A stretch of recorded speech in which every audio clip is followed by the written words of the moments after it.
hard fought. Give the Boston College kids a lot of credit. I thought they, especially, we got off to the great start up 10-2 and then struggled. They made shots and,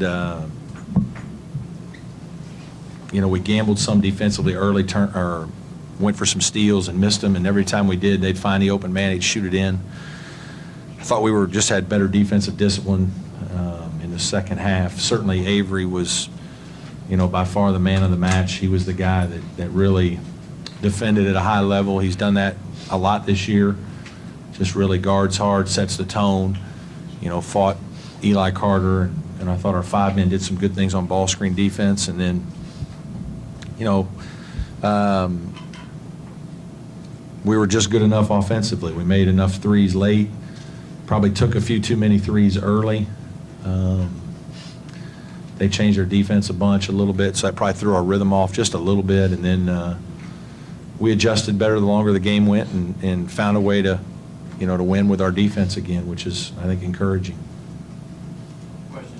Speaking of defense, they went 1 for 7 in the second half. Was that a matter of maybe some things you guys were doing, but also they just sort of wore down a little bit, and that kind of thing? Yeah, they could have worn down. I don't know. I do like to think that our defense was pretty good. I think Avery was great.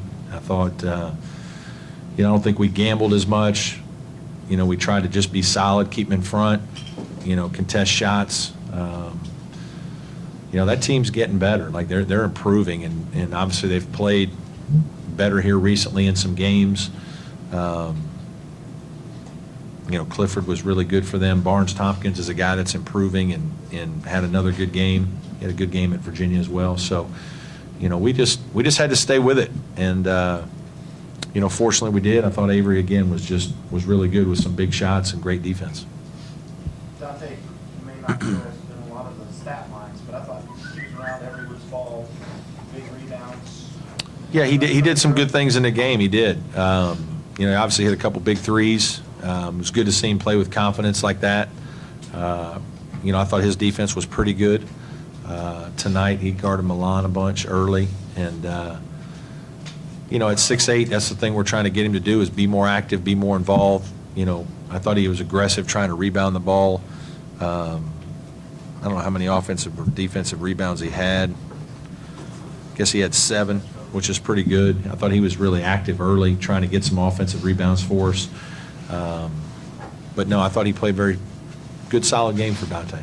Seems like you're starting to get some steady production out of Gabe DeVoe. He had a couple 3-pointers, a couple steals. Yeah, Gabe was good tonight. I mean, his energy level in the second half, made a big deep 3. He gambled once or twice in the first half and hurt us.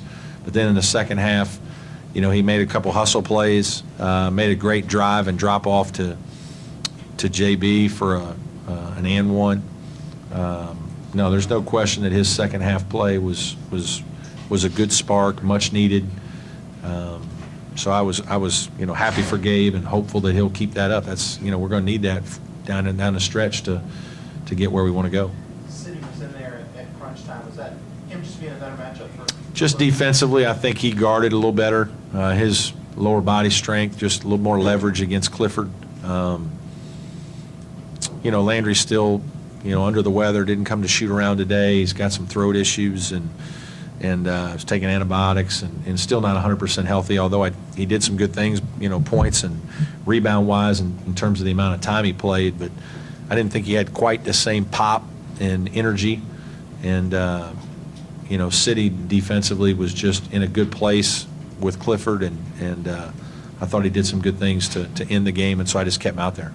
You're closing with 3 or 4 on the road. You spoke about how difficult it is. Yeah. Around the running. Have you noticed anything? That there's been some inconsistencies where you played well in spurts, but not so much.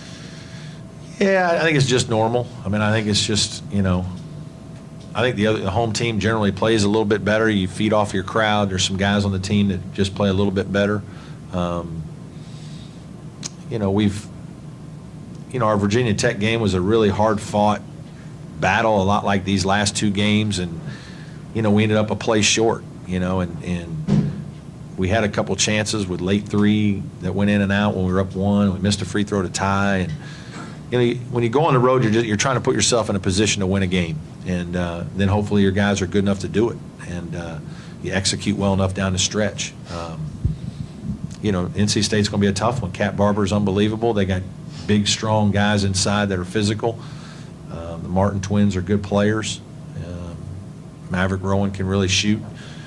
They've shown that they can play really well at times, and they've got all week to kind of get ready. And we anticipate a tough game. We had two tough matchups with those guys last year, and but I thought this was big for us to just come back home and get beat the teams that we needed to beat, and kind of find a way defensively to win these games. I thought that was very encouraging. I think that's how you have good seasons. That's how you win 10 games, 12 games, 11 games. Is you don't just win on offense. You don't just win with on nights you shoot good. You find other ways to win, and that's what this team so far has been able to do in this league. We've gotten better defensively throughout the course of the year, and now we're 9-5, which somebody just told me there's only been 6 teams. Is that right? There's only been 6 teams at Clemson in 14 games win 9 in the history of the school, in ACC. Somebody check that. Where's Tim Beret? But if that's the case, then this team needs to get a little more, positive press about something. It's just, I think there's some times when we think that our tradition and history is a little better than it is. We've had pockets of success and done some really good things here, and we're trying to do more. But this team's done some things that other teams in the history of the school haven't done, and this league's pretty good. So I'm proud of our guys. Does it feel like the postseason kind of has already begun just because of the situation? Yeah, a little bit, but that's like that for, I think the thing that has changed that people don't understand is, this isn't 1981 or 85 or 88 or even early 90s, maybe even up to 2000, to be honest with you. I mean, college basketball is so much different now than it was probably even 10, 12 years ago. There's so many more teams that have really good players, really good coaches, that the parity is unbelievable. Obviously, this year, as much as any in college basketball, you see it. And so there are more and more, and there might be 125 teams vying for 68 spots. When in the past, and some of that's television, everybody's games are on television. It helps, some of these teams. There's a lot of schools that don't have football, and they put everything into basketball. There's so many more good teams now, and so much more parity in college basketball that it's really hard to make the tournament. And so I think there's a bunch of teams like us that are in this position where for the last 2 to 3 weeks you're on the bubble, off the bubble, near the bubble, all this stuff, and you're just playing your tail off to try to find a way to get in that tournament. Also, with all that being said, how hard is it to keep the guys just focused on the moment, not? Yeah, it is a little bit. I mean, there's no question. The emotion of it all. I mean, it's hard when you think about something you really want. You can try too hard, and that's not good in sports sometimes. And you really try so hard to do the right thing, to win, to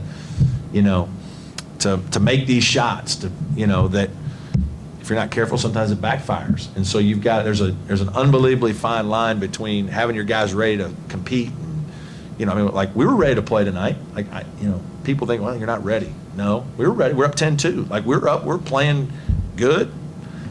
Guys were prepared. I mean, we're excited, ready to do our thing, and then make a couple of mistakes, and bam, Boston College guys make 2 open threes, and now they got a little confidence, and then you're in a game. But being loose enough to make shots, being tough enough to guard, that's not an easy combination to be able to do both. To be tough enough and disciplined enough to play really hard defensively and guard and fight, and then loose enough and confident enough and calm enough and poised enough to execute your offense and play really well. And so sometimes you get one or the other a little more one night, and you try to ride that to a win. Can it be difficult as a coach knowing you can't push so hard because I want it so? Yeah, I mean, yeah, you're certainly fighting all that. I mean, we all are trying everything we can.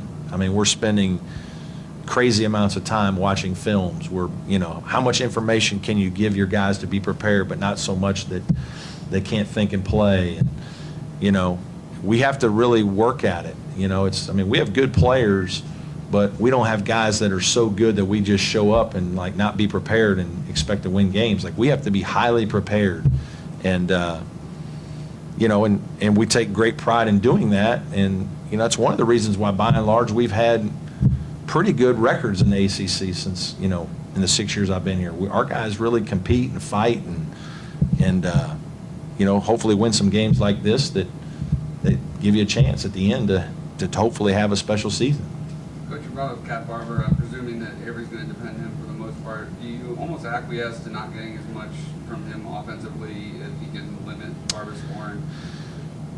Yeah, I mean, you understand that, like, the guy's expending tremendous amounts of energy defensively to fight great players. And so then when you get a night like tonight where the guy's able to score 17 points, I mean, it's a phenomenal effort. I mean, it's a phenomenal effort to guard a guy that hard defensively for 35 minutes and then offensively be good enough to execute, make some big shots and make plays. And that you know, that was a high-level performance by Avery tonight, probably his best one as a Clemson Tiger. All good? Thanks, guys.